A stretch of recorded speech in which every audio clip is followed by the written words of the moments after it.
What's up, guys?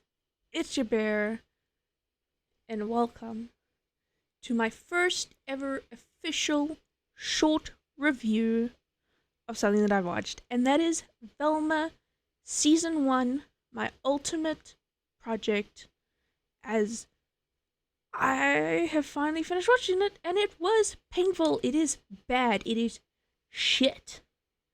Velma was a disaster to watch and a complete failure of an adaptation. I don't recommend it. And if you do kind of want to watch Velma, I have my full reaction to season 1 on a Patreon. I voice some opinions and stuff in between, but I'm going to give you my short review right now.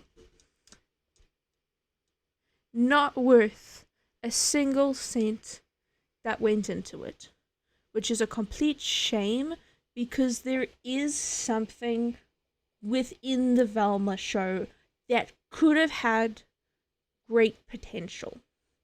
And I like looking at things this way. I like looking into a movie that was kind of bad and been like, oh, but if they had actually focused on this instead of this, it could have been good. This actor was really good. If they had been given proper direction, it could have gone better. Twilight, for example, I think are horrible movies. But Kristen Stewart, who plays Bella, who is the worst character, actually plays Bella perfectly. She acted that so well. The problem is Bella as a character, not well directed and very poorly done, in my personal opinion, and from what I know from the books, is eternal. And that happens. That is a thing that happens in show, in media. So, just like a few things I want to cover is the storyline is, I can't say it's all over the place because it actually connects. The problem is the connections are so far and few in between and relate to things that you don't realize are the connectors until they are shoving it in your face because they didn't put any effort in to tell you about it earlier in the show. All the show really cares about is meta commentary, which was a major complaint when it was released, and it shines through every single episode. There's meta commentary on something. The characters and the relationships have very little to do with the overall plot line and are just weird teenage dramas, which quite honestly a lot of people are tired of seeing. You've got your typical love square for some reason in a show that didn't need one.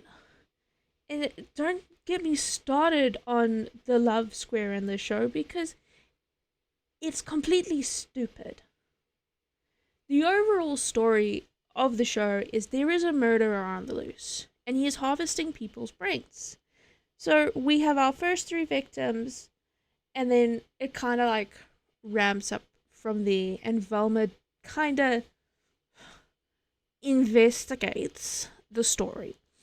In Velma's investigations, she experiences hallucinations. These hallucinations are incredibly well done, and you can see that a lot of effort was put into it by the animation team and the people responsible for it, which is a shame considering the rest of the story is so bad.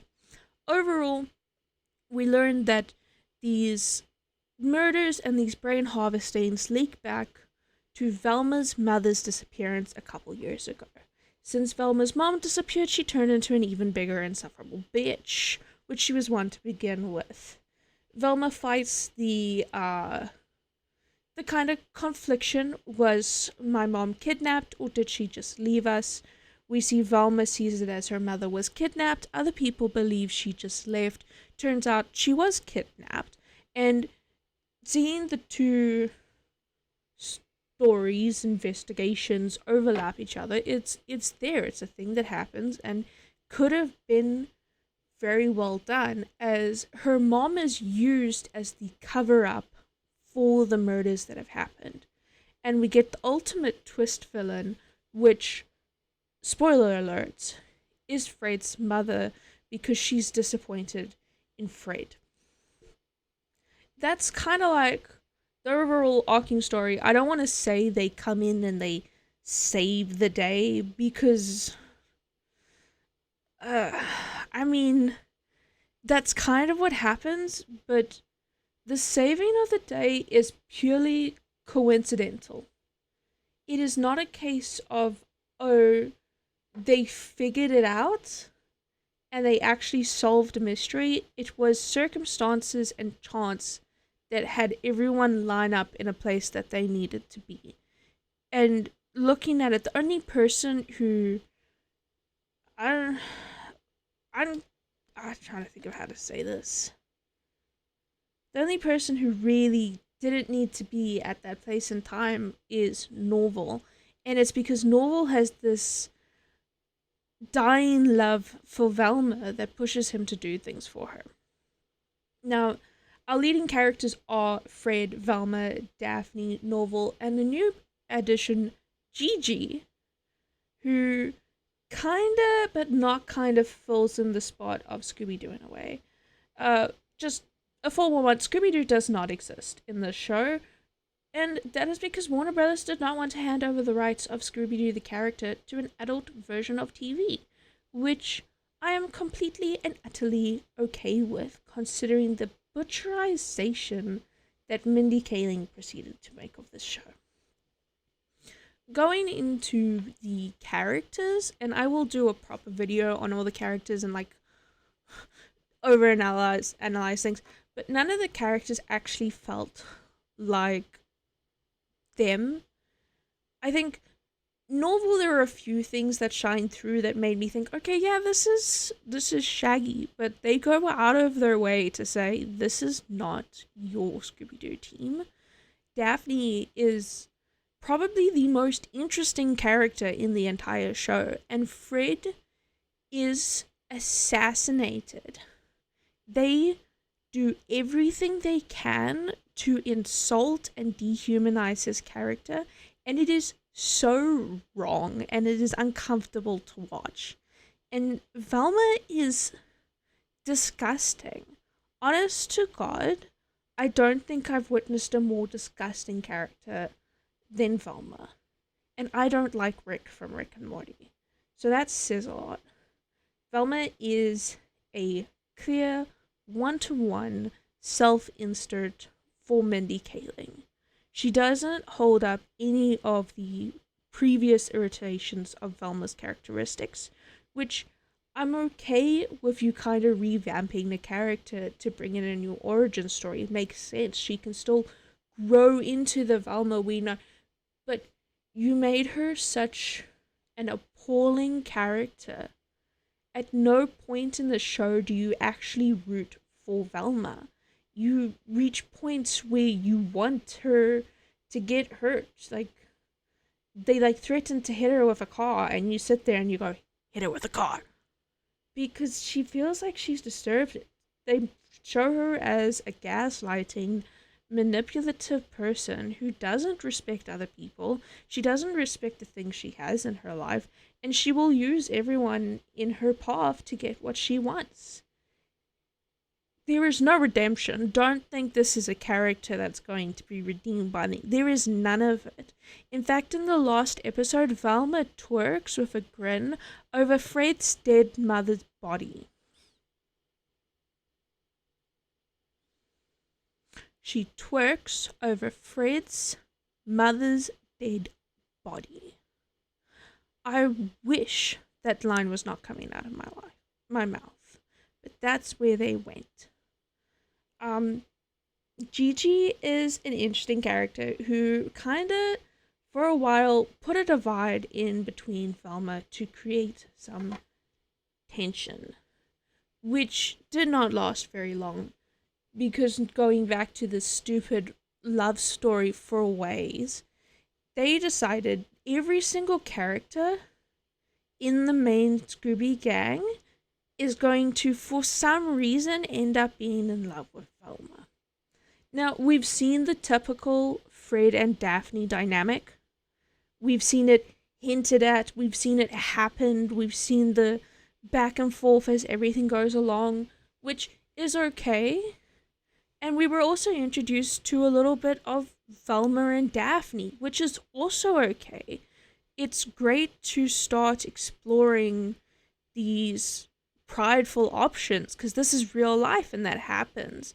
And it has been confirmed in other media that not only were we right in thinking, hey, maybe Velma's a little bi, but apparently she actually is like lesbian or she is on that side, which hell yeah, go girl.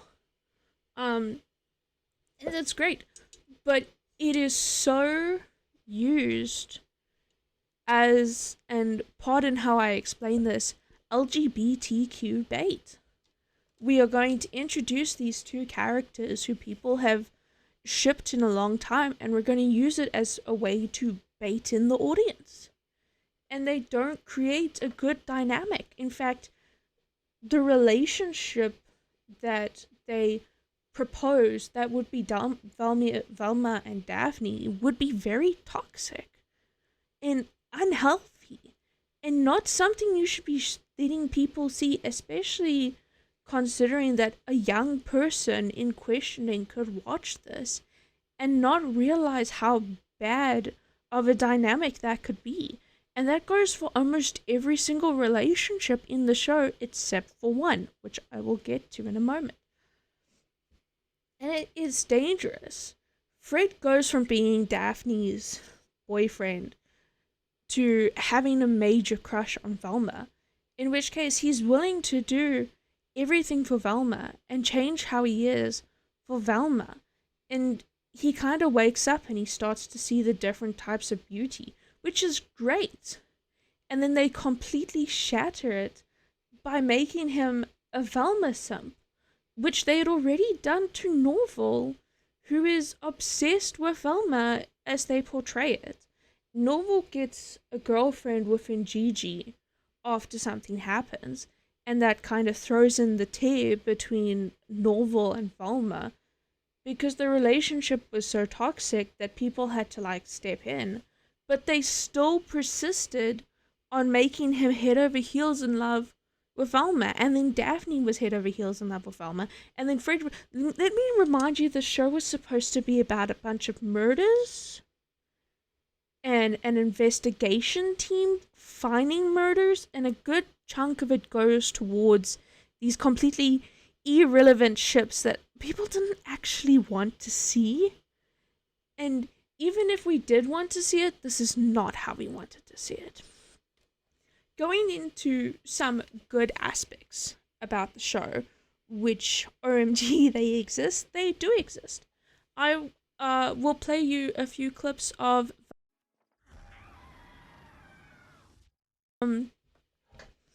Velma's hallucinations are incredibly well done. And they not only speak to a level of trauma in panic attacks that a lot of people were like, hey, I can kind of relate to this, but was a good opportunity to represent trauma and panic attacks. And as someone who has had panic attacks, they were moments of, hey, I can relate to this, there is something here, and it is nice to see. Only for it to get debunked, because it's not hallucinations, she was hypnotized to have these thoughts that would absolutely terrify the shit out of her. But regardless of that, they are so well done. There are moments, as you saw, where she swims through things, hands coming out of line artwork, just the way her mother deforms into a monster. In particular, I could imagine for a lot of people who have had issues and anxiety based around a parent can have that image, can have that fear, that anxiety settle in. There are times when PTSD and anxiety and panic and everything gets so much, your world is completely distorted around you. And Velma did a good job at showing that, which is why it sucks that everything else was so shit. From the way the color fits in and alters to a darker, creepier setting, like I said, the deformations, the way things move, it's all true on how our vision completely changes when we go through these things. And it was great representation. It was just great. But for nothing? For it to be like, oh, it was just hypnotism and that's the problem solved? That kind of sucks. And there are a few things where they go, oh, here's a good point. But then they're going to completely abolish it. These moments around hot girls. And Velma spends a good portion of time, like, basically slut-shaming these women. And they have a great moment. They turn around and they say, hey, I may be targeted because I'm pretty, but I am happy being pretty. Being pretty is what it is. And it talks to these appearance things. You don't have to be like Olive, who is 10 out of 10 attractive. You can be a Velma, who they refer to as a King Kong in the episode. And you can still be entirely attractive to someone else, and you can still be comfortable in your own body. Again, completely perfect, reasonable topic to discuss and approach in a show that is going to be seen by younger audiences. And then they make the girls do some sort of weird dance that made me uncomfortable to catch the eyes of attention. And it kind of goes back to it. Everything is seen through the Velma's view, and nothing Velma does is wrong. Which means nothing Mindy Kaling does is wrong, because you have to remember Mindy Kaling is the insert. As for anything healthy other than representation in the show, Amon and Sophie. And then I cannot remember their in-character names, but Daphne's parents. Amon and Sophie, Amon being Velma's father, and Sophie being his new wife after Velma's mom had vanished, found real love in Sophie. And they have a child together.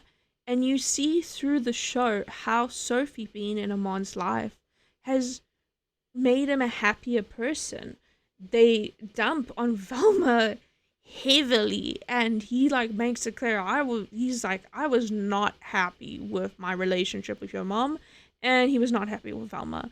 But you see him happy with Sophie, and you see him happy with Amanda, which is the child that they have together. And you see how he kind of becomes more fatherly as the show progresses because of Amanda. Yes, there were alternative motives that came on, but it is a small detail that I noticed as Amon becomes more and more Velma's father up until her mom comes back. Sophie is one of the better characters. In fact, Sophie's my top tier character in Velma, because she kind of just, as disgusting as Velma is, accepts her. And if anyone's actually been nice to Velma, it's been Sophie. And the thing that really stood out to me about Sophie is when there's a flashback of Velma's house with her mom, when they talk about that, and then there's a flashback of with their house, Sophie brightened up their house. Sophie, she cleaned it, she made it look better, she put it together. And there can be something in there. I can read into that in being, oh, this was once a broken home, but Sophie's actually been putting it back together. We get a lot of hints that Velma's mom wasn't actually that great of a person herself, and it can lead to broken families, and they can go into something there, and they don't. They make a fool out of it. And the way that they dehumanize characters and insult characters is insulting. It's awful. As for Daphne's parents, one of them is voiced by Wanda Sykes. Great voice actress. I love everything she's done in. So it's amazing that they got her for Velma, and then Velma ended up being so bad. But I absolutely adore every single scene with Daphne's parents in it. And they are a healthy LGBTQ couple who adopted Daphne and have raised Daphne and love her unconditionally and will do anything for her. And they get a lot of like fun one-liners in the show. They're like good comedy in the show without being insulting to the community, which is why it's so annoying that the Daphne and Velma relationship went such a toxic way when you have such a great pre-existing lesbian relationship. The very back and forth and double standards are definitely shown throughout the show. As for where potential lies, the mystery itself is kind of interesting. If they had focused on it, if they had fixed the writing to be more investigative and suspenseful instead of teenage drama over who's with who, it could have been somewhere. And that's why I believe there is potential. The show is awful because of its writing. And like I said earlier, there are great animation scenes. There's a fun animation scene of like maybe 5 few seconds where Daphne pushes a suitcase and puts Velma on top of the suitcase. I'll put it in for a moment. Boop. And you know what? That's great, smooth 2D animation. And there are a lot of other things that stand out. There are background characters who just look good. There are things that happen in the background as well that add to story or give in comedic relief. There's something that is hinted at throughout through background imagery. So there was stuff like that. So it shows that the writing and the production came to be our biggest failure. And one of those biggest failures is Mindy Kaling. She has this obscure idea of American teenage life, which I thought she was American to begin with, so if anything, she would understand it. Now, I do need to be 100% honest. I am not from America. I am from the south of Africa. Things are entirely different, and I watched a lot of their school shows and stuff thinking there is no ways that's how America works. I still don't believe that that's how America works. But nonetheless, from the things that I have seen Mindy Kaling do, it has been proven that she's not even entirely sure on how America works. Which is weird to say that, oh, this writing sucks from Mindy Kaling, because she wrote episodes on The Office. That was a hit TV show. She has written excellent episodes for other shows. She has voiced characters in other shows and movies and has done well. So why did you botch Velma? And it's annoying because she kept saying, I'm Velma. I could relate to Velma. Velma really inspired me, and that she felt really passionate. There is no passion from Mindy Kaling when you watch the show. Even the voice acting she dedicated to Velma is horrible. And if you're playing yourself, you've just got to talk like yourself. And she failed at voicing Mindy Kaling. Mindy Kaling failed at being Mindy Kaling.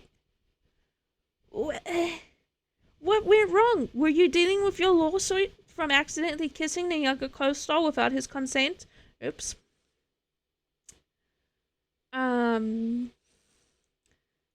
Oopsie. There is a backlog of issues with Mindy Kaling that have surfaced that make me question her involvement in production. And anything I say has to be alleged. Allegedly, she kissed a younger co-star without consent and then threatened to fire him like it was nothing. Allegedly, she uses her title and position to her advantage to get what she wants. I cannot imagine Mindy Kaling willingly have been given these Scooby-Doo characters. Not after the last few things she's wrote, which were all kind of... And it shows in the relationships between characters. And then it shows in Velma herself as a character. And it makes me question Mindy Kaling and Mindy Kaling's motivation in writing the show. Because even since season 2 has been released, and I have not heard a single good thing about season 2. I thought, hey, maybe they could be some redemption as we introduce a real mystery and a real case, and it's the gang's first case since the first season is getting the band together. Horrible. Just further butcherization of these characters. And I can't imagine Warner Brothers is happy having given Mindy Kaling these characters and seeing what she's done with them. And thank the Lord, there will no longer be a season 3 of Velma. Velma has been cancelled.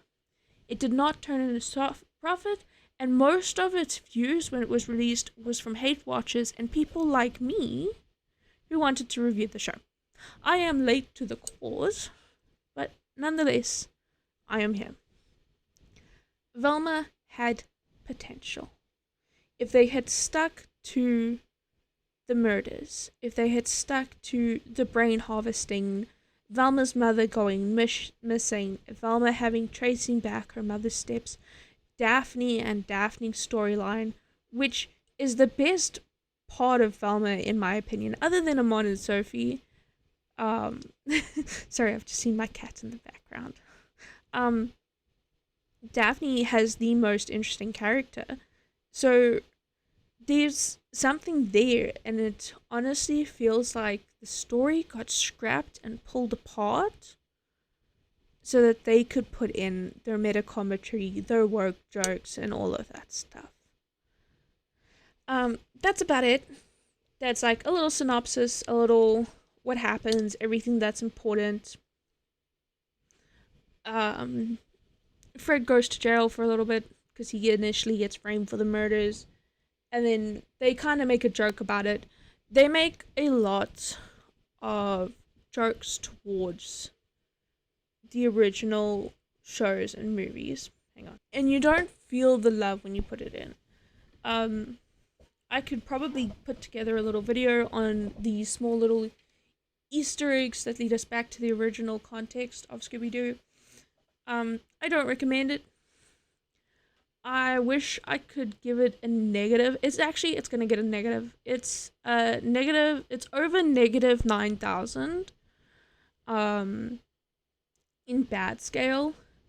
In an animation scale and a scenery scale, I actually want to give it maybe a good 6 out of 10 because there were some fun animation moments. And hey, look forward to more content on Velma, as I will further discuss characters, I will further discuss designs, and I will further discuss the real potential that could have been behind this show in its true murder mystery.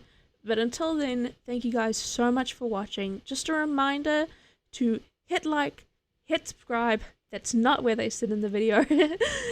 Check out my Patreon, where you can suffer through the first season with me and enjoy my pure hatred towards Velma and my pure love of Sophie. Thank you guys so much, and I will catch y'all next time.